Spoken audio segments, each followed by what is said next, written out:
वहिनी, वंस, जेवायची वेळ झाली, पानं वाढूया ना? बरं झालं तू आलीस. जरा बस, मला बोलायचंय तुझ्याशी.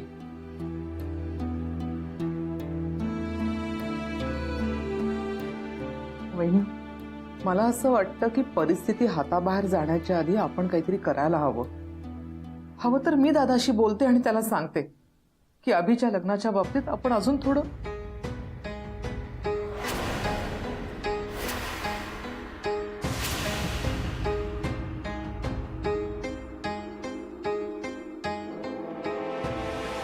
अभि चल, मी तुला जेवायला वाटते. हां बाई, नाही तसंही आपण एकत्रच जेवणार आहोत,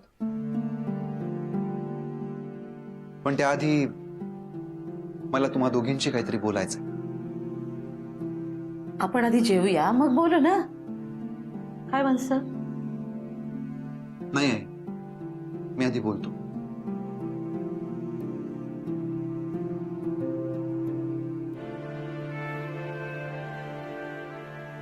आत्याई,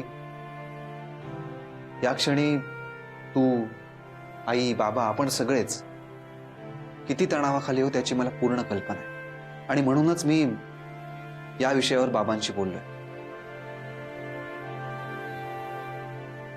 आत्याई, हे बघ, मी लग्न करण्यासाठी इतकाही उतावीळ नाहीये की आलेल्या परिस्थितीचा विचारच करणार नाही, आणि म्हणूनच त्याच विषयावर माझं आणि बाबांचं बोलणं झालं. आम्हा दोघांना असं वाटतंय की कुणीतरी जाणून बुजून आपल्याला त्रास देत आहे. आपण घेतलेले निर्णय बदलायला भाग पाडतोय.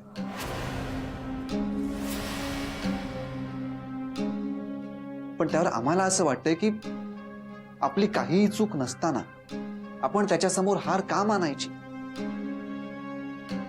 याची हार मानणं मलाही मान्य नाही आणि बाबांनाही पटत नाही.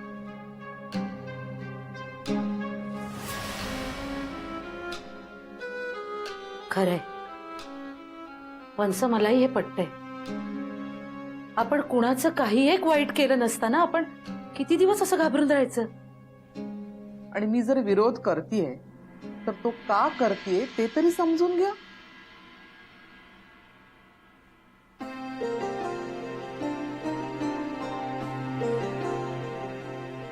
आत्याई, हे बघ, तुझी काळजी करणं मला कळत नाहीये असं अजिबात नाही, पण ही वेळ आपल्याला एकमेकांच्या पाठीशी खंबीरपणे उभं राहण्याची आहे. पोलिसांनी सुद्धा हे प्रकरण खूप गंभीरपणे घेतले. त्यांचा जोमाने तपास सुरू आहे. उद्या आपल्या घरात सगळीकडे सीसीटीव्ही लागतील. शंकर सतत आपल्या सोबत असणार.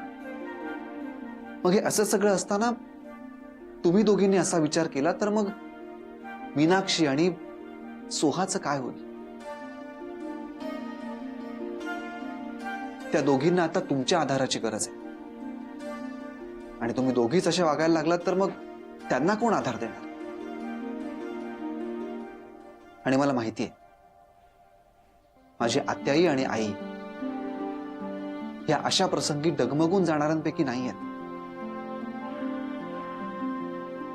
बरोबर बोलतोय ना मी, आई?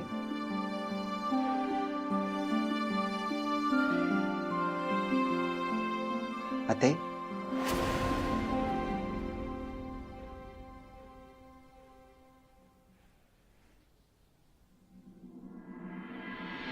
इट्स ओके मीनाक्षी, तू फार विचार करू नकोस आता त्या गोष्टीचा.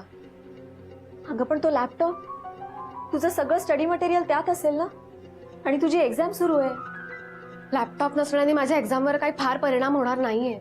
म्हणजे माझ्याकडे सगळ्या स्टडी मटेरियलचा बॅकअप पेनड्राईव्ह मध्ये आहे. स्टील मला तो लॅपटॉप काहीही करून हवाय. सोहा, शंकरदादांनी सांगितलंय ना की ते त्या माणसाला लवकरात लवकर शोधून काढणार आहेत. मग एकदा की तो माणूस शोधला गेला की मग लॅपटॉप मिळवणं काही कठीण आहे का? ते कळतंय ग मला, पण मला आता वेगळ्याच गोष्टीचं टेन्शन आलं. कसलं? त्या लॅपटॉप मध्ये आपल्या सगळ्यांचे फोटोज आहेत, माझी पर्सनल इन्फॉर्मेशन पण आहे त्यात. तो जो कोणी आहे त्याने त्या इन्फॉर्मेशनचा मिसयूज केला तर खूप मोठा प्रॉब्लेम होऊ शकतोय मीनाक्षी.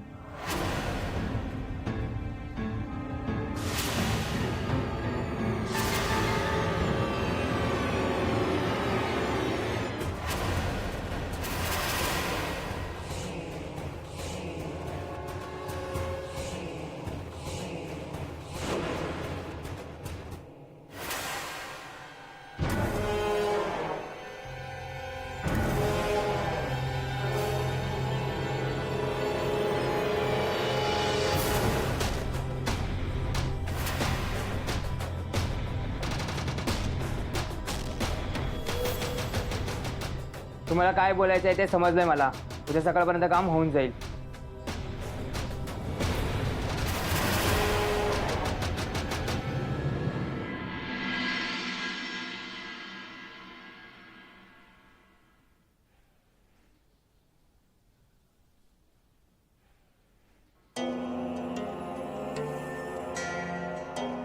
बाबा, काही महत्वाचं बोलायचं आहे का?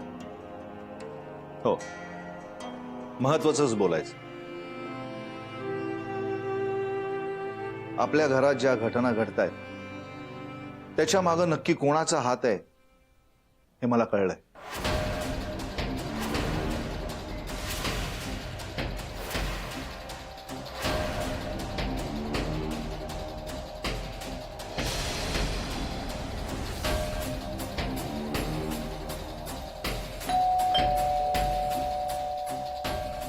आता कोणाला असेल? मी बघतो. बाबा एकटे जाऊ नका प्लीज. अगं, यात घाबरण्यासारखं काय आहे? तुम्हा सगळ्यांसमोरच मी दरवाजा उघडतो ना. बघतो मी.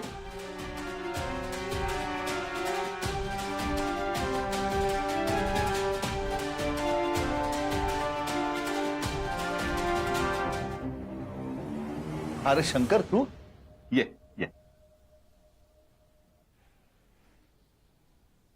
बरं झालं शंकर, तू पण आलास. पण असं अचानक कसं काय? सहजच. मला वाटलं त्या माणसाबद्दल काही सांगायला आलास. काही बोलला का तो?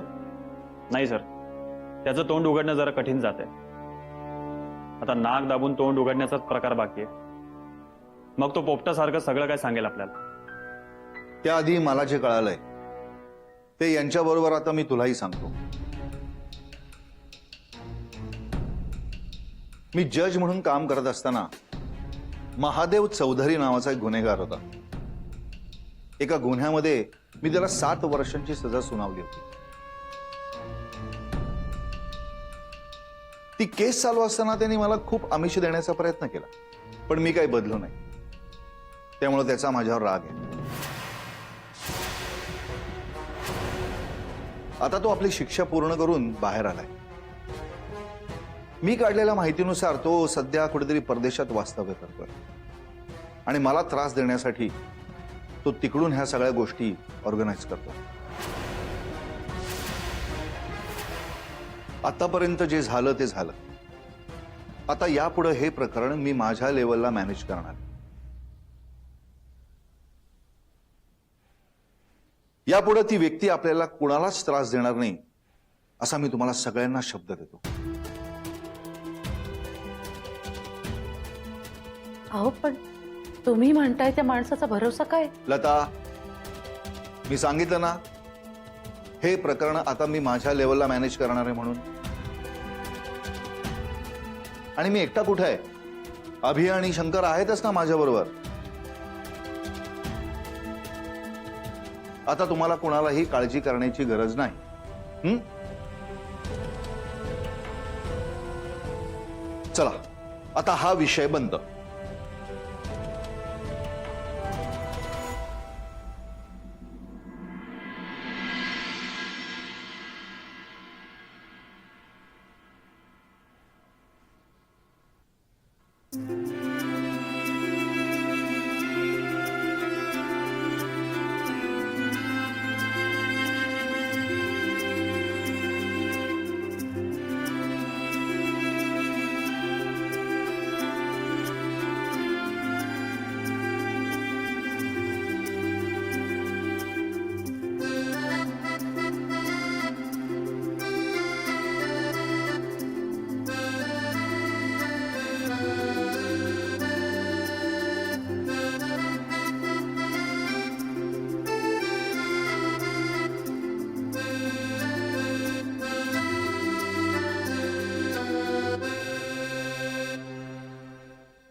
सोहा सोहा सोहा उठ उठ. काय झालं मी? तू एवढी का घाबरलीस? खिडकी बाहेर कोणीतरी आहे.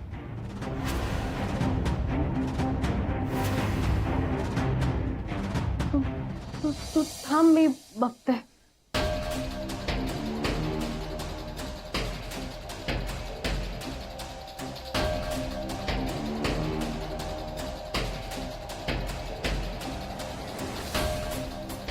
मीनाक्षी, अगं कोणीच नाहीये इथे. मीनाक्षी, कोण दिसला तुला?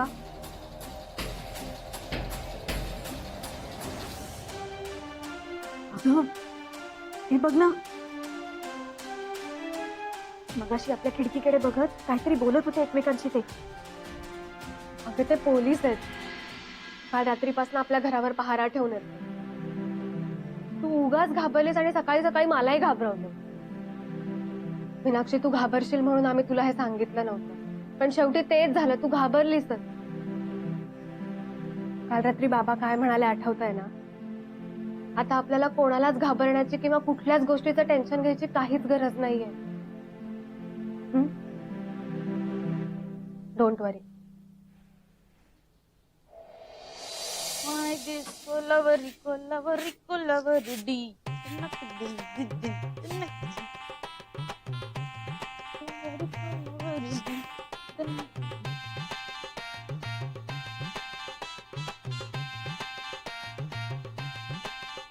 अय्यो, ह्यो कोण आमच्या घराच्या परसात उभाय?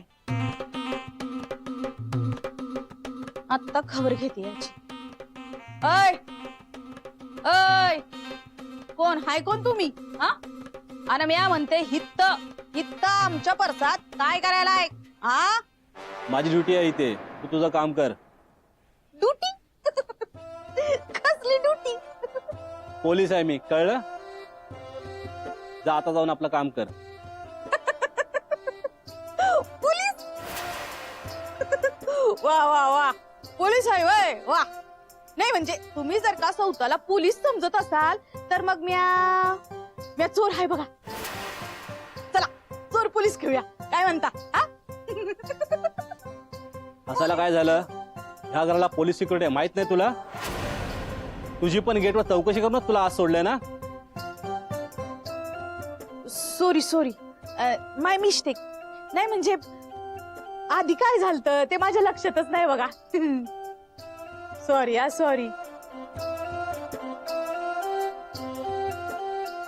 काय बाई मी तरी यो खराच पोलीस आहे म्हणून असा बिंदासपणी माझ्या सामने आला, नाही तर दुसरा कुणी बाहेरचा असता तर.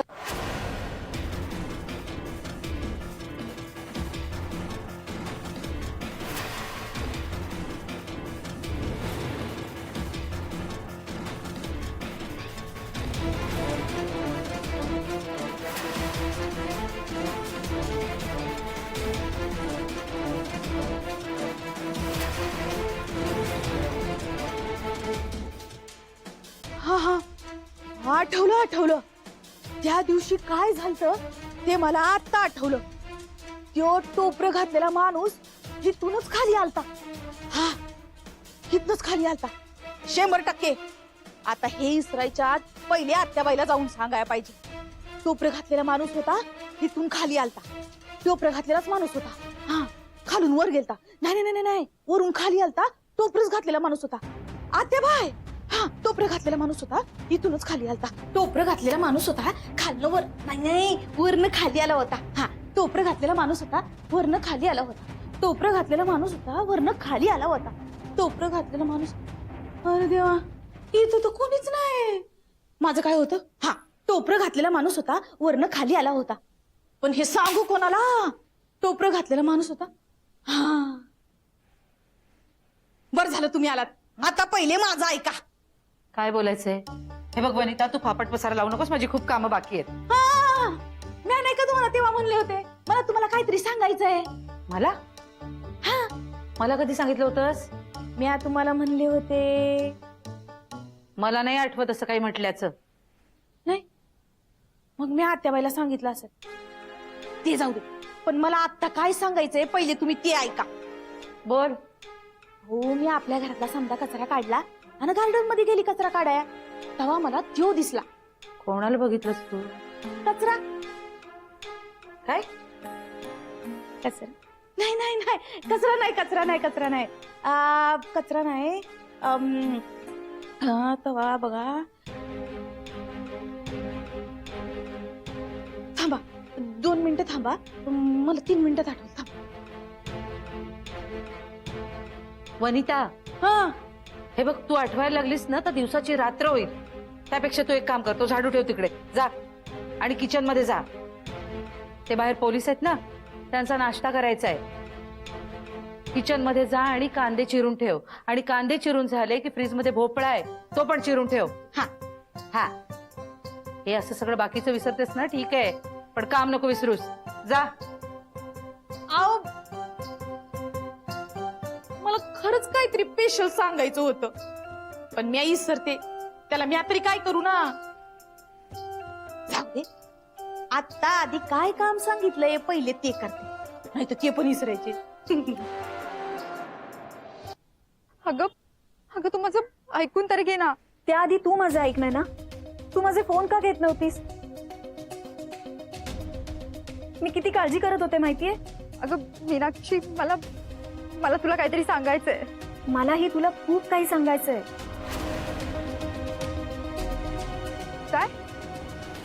काय सांगायचंय? म्हणजे तुमच्या लग्नाबद्दल पुढे काही? हो, असं समज की आता सगळं काही ठरलंय आणि मला मीनाक्षी मला मला तुला भेटायचंय, तेही आत्ताच्या आत्ता.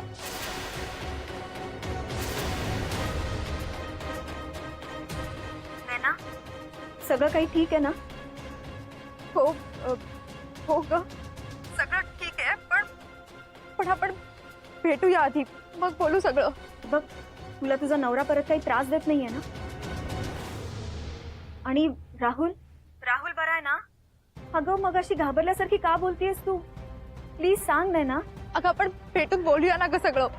तू ये लवकर, मी तुझी आपल्या नेहमीच्या जागी वाट बघते. अगं पण आणि हो, येताना कुणालाही बरोबर आणू नकोस. आणि तू मला भेटायला येतेस हे कुणाला सांगूही नकोस. नाही ना अगं. विश्वास ठेव माझ्यावर मीनाक्षी, आणि लवकर ये. भेटल्यावर बोलू आपण. मला खूप महत्वाचं बोलायचंय ग.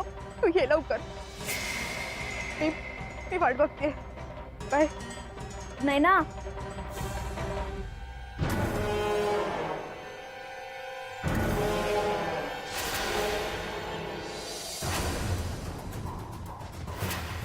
ती नैना आणि तिचा मुलगा दोघंही पळून गेलेत. मी खूप शोधलं त्यांना, दोघं बी गाव ना कुठं. तिचा फोन पण बंद येतोय.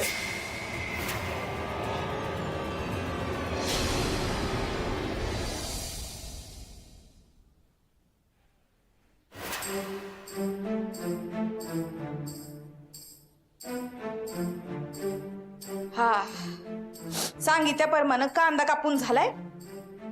आता भोपळा चिरायचा आहे.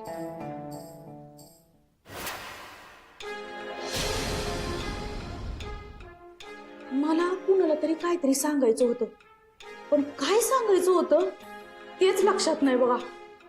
हा, पण जे काय सांगायचं होतं ते एकदम स्पेशल आहे, 100%. पण आता तेच आठवत नाही. 100%. नाहीतर मी अशी हातातनं कामं टाकून आलीच नसती ना. काय होत? काय ग वनिता, हा, काय करतेस? भोपळा चिरते. तुम्ही देवळात आलात काय? हो ग बाई, हे आपल्या घरात जे काय रोज घडतंय ना त्याने माझ्या जीवाला नुसता घोर लागलाय.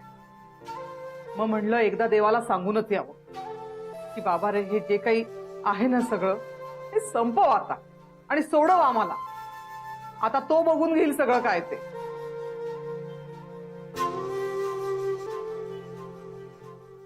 आठवलं. मला ना काहीतरी सांगायचं होतं ते आठवलं बघा आता. काय आठवलं तुला अचानक? अहो, आपल्या घरात हे जे काय वंगा सुरू आहे ना त्याच्याबद्दलच आहे. अगं मग सांग ना.